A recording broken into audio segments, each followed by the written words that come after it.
afternoon, and thank you for tuning in to Testimony Tuesday. Today's testimony comes from Micah Robinson. Listen and be blessed.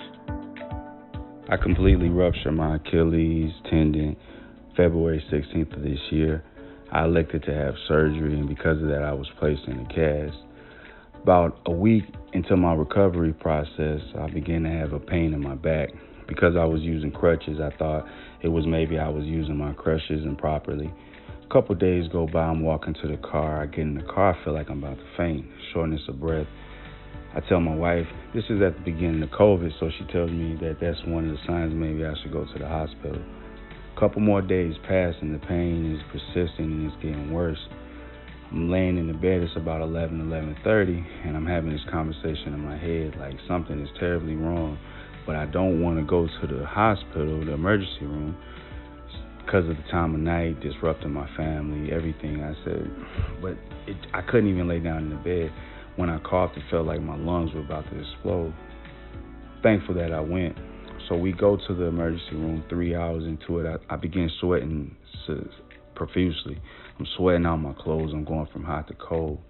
The doctor says, let me take a chest x-ray of you. When the results come back, he walks in and he tells me that I have a pulmonary embolism. I was familiar with what he was saying because I was a medic in the Army during my service. And the first thought I had was, this is serious, I could die. Blood clots on my lungs. So they transferred me from Baptist Fleming Island to Baptist South. It was about 4 o'clock in the morning at this time. So we get there. The doctor comes in first thing in the morning. And he tells me that they're going to give me some blood thinners. They're going to watch me for a day or so, and I should be released. So it put me a little bit at ease, but I still was nervous. About 30 minutes after that doctor came in, another doctor comes in, and he has a different tone. He tells me that they have to be more aggressive with my treatment because there's too much stress on my heart, and they fear that the blood clots can move. If the blood clots move, then I can have a heart attack. I will have a heart attack. So they decided that the best thing to do was to go in through my groin with a stent and to pump medication through that stent directly to my lungs. Excruciating pain. Again, this is COVID. It's right at the beginning of COVID, so the hospitals are overwhelmed, and they don't allow my wife to spend the night. She comes back in the morning, and they tell her that she can't come in because of COVID. So I'm in the hospital. Everything worked out in my favor, but what I'm thankful for is, first, being able to have insurance.